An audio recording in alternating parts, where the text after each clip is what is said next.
Hello everyone, welcome back to Sporestride devlog number 5 we are at now, and I'm very excited to bring you this devlog.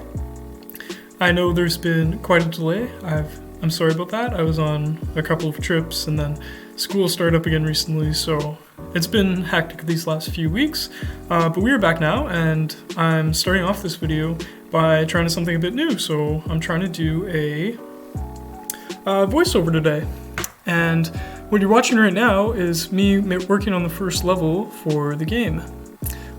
So there's been quite a bit of revamping actually when it comes to the tiles. You can see that I eliminated those tiles that had those black borders that just extended on forever. I didn't think that was too aesthetically pleasing, so I edited that, and I think the way I'm going to approach this is that all the platforms in the game are going to be floating. So that's what I did. I drew a bunch of tiles that had borders and edges on them so that we can kind of make floating islands. I don't think I made the border thick enough though, so I might thicken that up a bit in the future.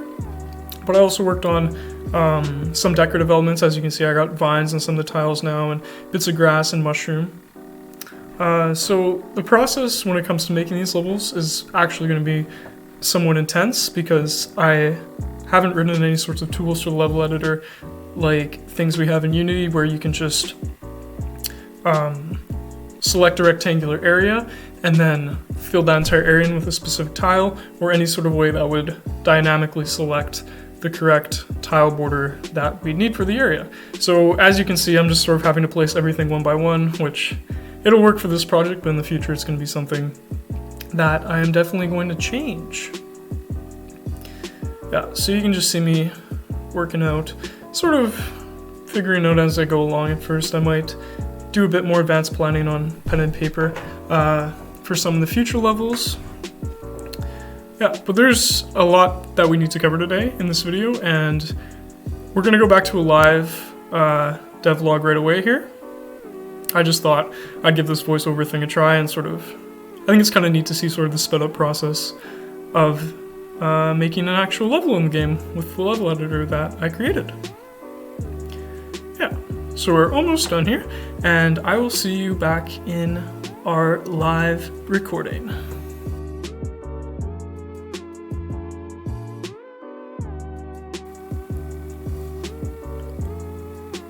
Alrighty, now we are back to the live recording to continue our devlog here, so I can showcase to you guys all of the other additions that I've made since the last devlog. So the first thing that I'll go over, I suppose we can just start running through the first level. Here we are. What you'll notice most right away is that I've added pickups to the game as well. So these are just simple collectibles, basically like bolts or coins in Mario, but these are bolts. I'll leave it to you guys to figure out what game that may be a reference to. I just think it's a good idea to add them on now. It sort of livens up the levels a little bit and makes it a bit more interactive, so I just added them in. I thought it'd be fun to do. There's no sort of interface or anything yet that sort of shows the player how many bolts they currently have. It's just stored in an internal variable right now, but nonetheless you can run around and collect them and all sorts of fun things like that. So I'll just take you on a tour through now the completed level. In the pre-recorded segment, there are some aspects of that level that I made that have changed in this version. So I can show off some of these now. Whole bunch of bolts are added, obviously. I don't think these hanging vines were in the pre-recorded version either. I sort of add those in later just to try and make this look a little bit more lush. But if we keep running to the end, I can show off the other biggest improvement that I've made since last time. Let me get that last bolt there. There we are. And we have an enemy added to the game. So this guy is just a little robot dinosaur or something. I'm pretty happy with how he turned out. I think it looks pretty good. It's a really simple AI. All he does is just run to the edge of the platforms back and forth. That's about it. But since we have an enemy now, the next feature that I had to add to the game would be a death sequence. So now the player can get hit by the enemy and die, we get a nice fade transition that will take us back to the start of the level, or a checkpoint, which is going to be one of the next features I add. And yeah, we can keep playing from there.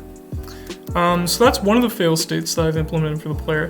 The other most obvious fail state would be the falling off the stage. So once a player falls to a certain height, he'll reset the level as well. And then you can keep playing.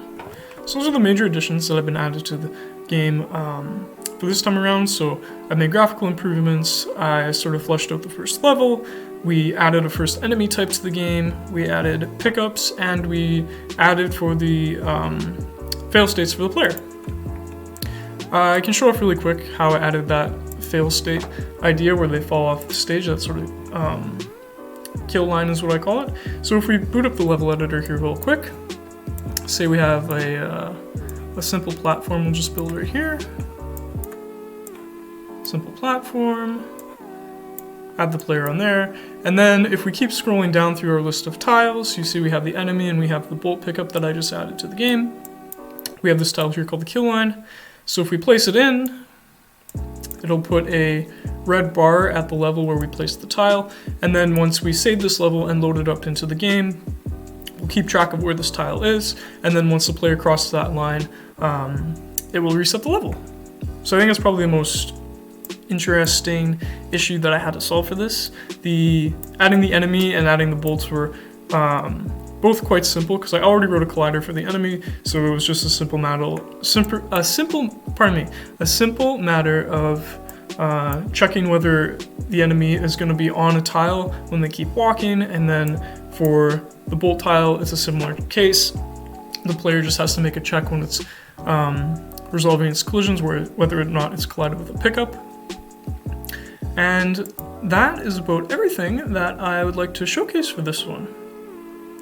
Now my plans for the next devlog, I think we're going to do a checkpoint system. I'd like to make 2 more levels and start introducing those industrial elements that were another main feature of my game. Maybe work on some sort of tutorial sequence.